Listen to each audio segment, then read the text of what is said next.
In BST, your next topic is the external sources of recruitment.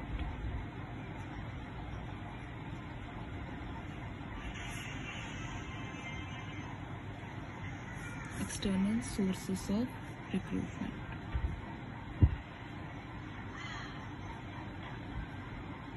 External outside कौन कौन से sources है जिनसे क्या है रिक्रूटमेंट की जा सकती है। बेसिकली जो एक्सटर्नल सोर्सेस ऑफ रिक्रूटमेंट होते हैं इसके अंदर मोस्ट ऑफ द जो लोअर रैंक होते हैं उनके लिए क्या की जाती है, रिक्रूटमेंट की जाती है।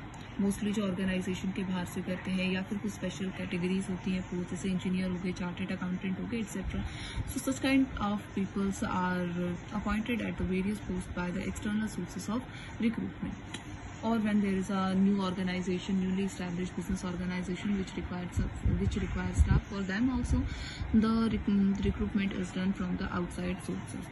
So there are the basically 11 types of external sources of recruitment in this category. The first one is, सबसे पहले इसके अंदर आ जाता है बेटा आपका डायरेक्ट रिक्रूटमेंट।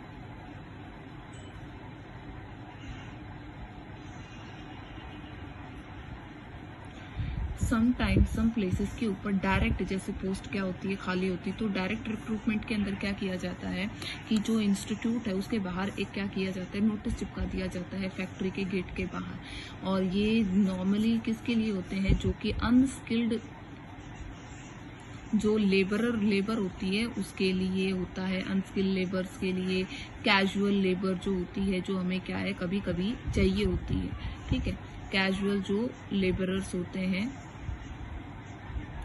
उनके लिए क्या है इसको लगाया जाता है, इसको क्या है लिया जाता है फैक्ट्री गेट या फिर जो शॉप हो गई, ऑफिस हो गई, उसके ऊपर एक पेपर पेस्ट कर दिया जाता है और उस पर लिख दिया जाता है कि भाई माली चाहिए, ड्राइवर चाहिए। तो इस तरह की जो चीजें होती हैं वो क्या होती है, इसके अंदर रिक्रूटमेंट इस तरह के लोगों को किया जाता है। तो इसे हम क्या कहते हैं, डायरेक्ट रिक्रूटमेंट कहते हैं। इसके बाद में आ जाता है second point which is the casual callers.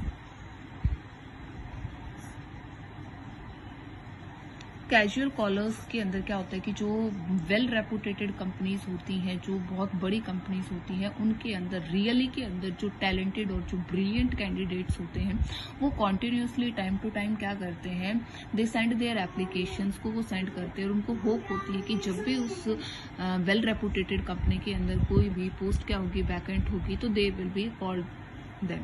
तो वो एडवर्टीजमेंट नहीं करते हैं। ये सबसे सस्ता मेथड होता है कैजुअल कॉलर्स का, कि जो वेल रेपुटेटेड कंपनीज होती हैं उनके अंदर क्या किया जाता है, वेल रेपुटेटेड कंपनीज के अंदर जो क्या होते हैं, ब्रिलियंट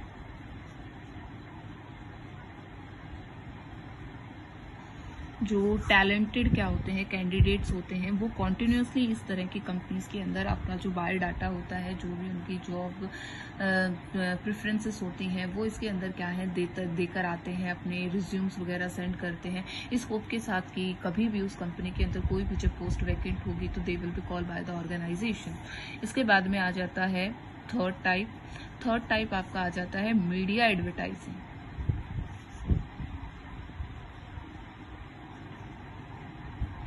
मीडिया एडवर्टाइजिंग एक इफेक्टिव वे है किसी भी एम्प्लॉय को फाइंड आउट करना ऑर्गेनाइजेशन के अंदर। अब आपको पता है कि वेरियस न्यूज़पेपर भी हैं, एम्प्लॉयमेंट न्यूज़पेपर्स भी आते हैं, टेलीविजन भी आते हैं, तो उनके ऊपर क्या किया जाता है, ऐड की जाती है, उसके अंदर डाला जाता है कि भाई इन एम्प्लॉयज की रिक्वायरमेंट है। न्यूज़पेपर्स के अंदर भी हम देखते हैं, वो भी एक तरह से मीडिया ही है। उस मीडिया के अंदर भी ये सारी चीजें मेंशन होती है कि there is the situation vacant और द पर्सन्स आर रिक्वायर्ड। तो इसको हम क्या कहते हैं, मीडिया एडवर्टाइजिंग कहा जाता है। इसके बाद में जो आपका नेक्स्ट पॉइंट है that is employment exchange. Fourth point is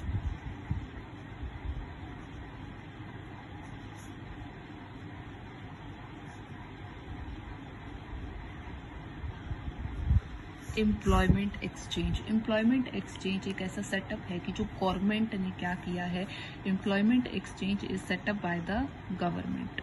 और गवर्नमेंट ने हर एक इन ऑल द डिस्ट्रिक्ट्स, हर एक क्या है डिस्ट्रिक्ट जो है उसके अंदर एम्प्लॉयमेंट एक्सचेंज के जो ऑफिसेस हैं वो बना रखे हैं। जो लोग अनएम्प्लॉयड होते हैं वो इनके अंदर जाते हैं, जो रियली में क्या है पर्टिकुलर जॉब सीकर्स होते हैं तो वो इन रजिस्टर्स के अंदर एम्प्लॉयमेंट एक्सचेंज के अंदर अपने डिस्ट्रिक्ट के अंदर क्या करते हैं, अपना जो डाटा है वो सब सब कुछ फीड कराते हैं, अपना नाम, अपने क्वालिफिकेशंस और ये सब चीज़ें। जब भी किसी को क्या होती है, गवर्नमेंट को अगर एम्प्लॉयज़ चाहिए तो वो उन्हीं रजिस्टर्स में से क्या करते हैं, एम्प्लॉयज़ को लेते हैं। बेसिकली इसके अंदर जो रिक्रूटमेंट की जाती है वो टाइपिस्ट की जाती है।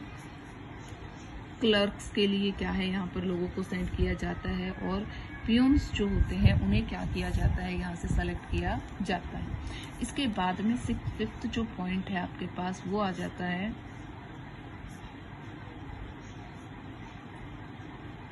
Placement agencies. आज हमारे देश के अंदर बहुत सारी क्या है, प्लेसमेंट एजेंसीज हैं, इस तरह के इंस्टीट्यूट्स ओपन हो गए हैं जो एक इंडिविजुअल पीपल्स को जॉब अपॉर्चुनिटीज प्रोवाइड करने का एक काफ़ी अच्छा क्या है स्टैंडर्ड वहाँ पर प्रोवाइड करते हैं, जहाँ पर वो लोगों को क्या करते हैं, जॉब्स वगैरह प्रोवाइड करते हैं। ऐसी एजेंसीज हो गई हैं जो अनएम्प्लॉयड पर्सन का रिकॉर्ड रखती हैं, और जो भी प्राइवेट इंडिविजुअल्स होते हैं या प्राइवेट ऑर्गेनाइजेशंस होती हैं उनके कंसल्ट में रहती है और क्या कराती है, उनकी प्लेसमेंट करवाती है, which is known as the private placement agencies होती है। वेरियस जो इंजीनियरिंग कॉलेजेस वगैरह होते हैं जहाँ पे पूछा जाता है कि आपकी प्लेसमेंट एजेंसीज कौन कौन सी, किन के साथ कोलैबोरेशन है, तो वो वहाँ पर उनको एम्प्लॉयमेंट प्रोवाइड करने में हेल्प करती है। सिक्स्थ जो पॉइंट है दैट इज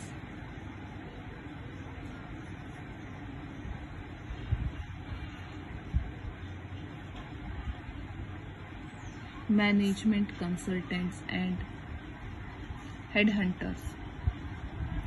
आज के दिन के अंदर जो मैनेजमेंट कंसल्टेंट्स है वो बहुत ज़्यादा प्रिपेयर हो चुके हैं। दीज फर्म्स के अंदर एक्सपर्ट पर्सन्स होते हैं, वो रिक्रूटमेंट करते हैं, स्टाफ की क्या करते हैं, अपॉइंटमेंट करते हैं ऑर्गेनाइजेशंस के अंदर, और ये ऑलरेडी क्या करते हैं, बहुत सारी ऑर्गेनाइजेशंस के क्या है कंसल्ट के अंदर रहते हैं ये मैनेजमेंट कंसल्टेंट्स उनके साथ में। और जब भी इन्हें पर्सनस की रिक्वायरमेंट होती है एज पर देयर डिमांड वो कुछ कैंडिडेट्स की लिस्ट उन्हें प्रोवाइड कर देते हैं, और कुछ फीस या कमीशन क्या है वो चार्ज करते हैं उनको प्रोवाइड करने के लिए।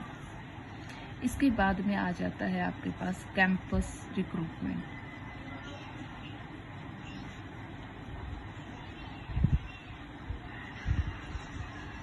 बेटा जो कैंपस के अंदर रिक्रूटमेंट की जाती है, जैसे कॉलेजेस वगैरह हो गए, वहीं पर ये यूनिवर्सिटीज़ के अंदर क्या किए जाते हैं, जो यंग स्टूडेंट्स होते हैं उनकी प्लेसमेंट होती है, कंपनीज आती हैं, उनसे इंटरव्यूज़ करती हैं, उनकी नॉलेज टेस्ट करती है, और उसके बाद में उन्हें क्या करती हैं, कैंपस रिक्रूटमेंट होती है, यानी कि वहीं से ही वाकई ब्रिलियंट टैलेंटेड पर्सन होते हैं उन्हें क्या है जॉब अपॉर्चुनिटीज़ प्रोवाइड की जाती हैं। 8 पॉइंट इज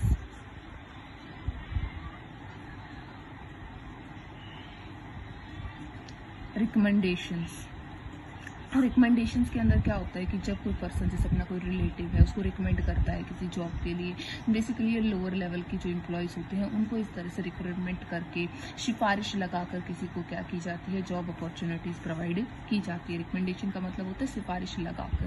कुछ लोग क्या करते हैं, अपने रिश्तेदार फ्रेंड्स वगैरह को भाई जानते हैं, कोई पर्सन उनका वेल नोन है, ऑर्गेनाइजेशन के अंदर हाई पोस्ट के ऊपर है, तो उसके थ्रू क्या किया जाता है, उन्हें जॉब अपॉर्चुनिटीज़ प्रोवाइड की जाती है। इसके बाद में 9th जो पॉइंट है दैट इज योर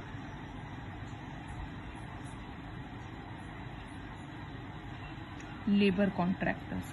लेबर को आप जानते हैं, ऐसे तो लेबर मिलती नहीं है, जैसे रोड बनाना है, बिल्डिंग बनानी, तो कुछ लेबर कॉन्ट्रैक्टर्स होते हैं, उनके पास बहुत सारे लेबर्स होते हैं, उनसे सभी लोग क्या करते हैं, लेबर से थोड़ी ना कॉन्ट्रैक्ट करते हैं, उनके कॉन्ट्रैक्टर से बात करते हैं, वो क्या करते हैं, डिसाइड करते हैं, और फिर उन्हें क्या करते हैं, एम्प्लॉयमेंट प्रोवाइड करते हैं, यानी कि लेबर्स को भेजते हैं जो मजदूरों को ठेके पे क्या है अपने पास रखते हैं। इसके बाद में जो 10th पॉइंट है that is your telecasting.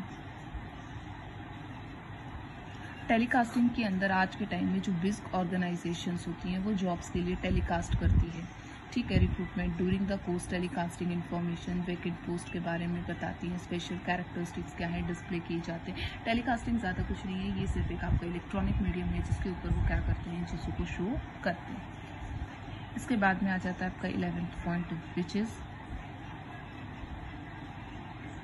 Web publishing, ठीक है। वेब पब्लिशिंग के अंदर आपके जैसे ये naukri.com हो गई, वेबसाइट्स हो जाती हैं, जॉब सीकर्स हो गई, उनके ऊपर क्या करते हैं लोग अपनी प्रोफाइल बनाते हैं, और ये वेबसाइट्स उनको क्या करती है, जहाँ पर भी सिचुएशंस वैकेंट होती है वहाँ पर उन्हें रिकमेंड करती है या फिर उन्हें आगे क्या करती है, सेंड करती है। तो ये इनके थ्रू क्या की जाती है, रिक्रूटमेंट की जाती है। तो बेसिकली आज आपके पास ये 11 पॉइंट्स हैं जो एक्सटर्नल सोर्सेज ऑफ रिक्रूटमेंट के हैं, जो कि आपने अपनी बुक से क्या करने हैं, लर्न भी करने हैं, ज़्यादा डिफिकल्ट नहीं है। And learn these 11 points only for the today and the further work will be, इस चैप्टर में आपके पास रह जाता है limitations of the external, limitations हैं इसकी और इसकी मेरिट्स हैं। So this will be done on tomorrow.